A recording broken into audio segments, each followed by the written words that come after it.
Баршаңызға сәлем достар, менің каналыма қош келдіңіздер. Мен сіздерге бүгін ұйықтағанда адам ағзасында болатын өзгерістер жайлы айтатын боламын. Видеоны соңына дейін көріп, лайк басуды ұмытпаңыздар. Ұйықтап жатқан кезде адам ағзасының бәрі жұмысты ояу кезге қарағанда әлде қайда баяу істейді. Тіпті кейбір мүшелердің қызметі айтарлықтай төмендейді. Ұйықтап жатқан адам ағзасының рефлекторлық іс-әрекеті сырттан болған әсерге қайтаратын жауабы ұйқының қаттылығына байланысты не әлсірейді, не тіпті жоққа тән болады. Қатты ұйқыда жатқан адамның анау-мынау дыбысқа, денесіне тиіп кеткенге оянбастан, немесе жай қимылдап қана қойып қайта ұйықтай беретіні бәрімізге белгілі.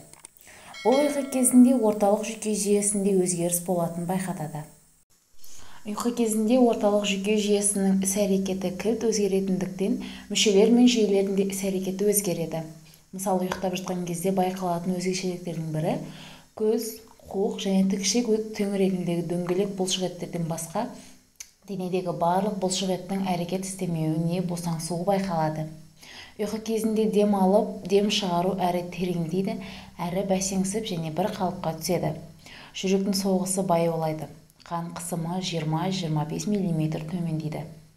Бүйректің қызметі баяулап, зәрді әш шығарады. Асқазан мен ішектің іс-әрекеті де біраз баяулайды. Бірқатар бездің жұмысы да баяулайды. Ағзада қышқылдану және зат алмасу процестері едәуір төмендейді. Сондықтан ағзадан шығатын заттар көп бөлінбейді. Ұйықтап жатқанда дененің температурасы төмендейді. Сол себептен ұйқыдағы адам тез тоңады. Барлық бұлшықет жүйесінің тыныштық табуы, жүйке жүйесі қызметінің баяулауы, мүшелер мен жүйелер жұмысының төмендеуі, ағзаның белсене қызмет істеген кезіндегі жұмсалған күш-қуатты бұрынғы қалпына келтіруге мүмкіндік береді. Ұйқысы қанып тұрған адамның бойы сергіп, жұмысқа қабілеттілігі артып, көңілді жүруінің себебі де осы. Достар, егер бұл видео сіздерге ұнаған болса, менің каналыма тіркеліп лайк басуды ұмытпаңыздар.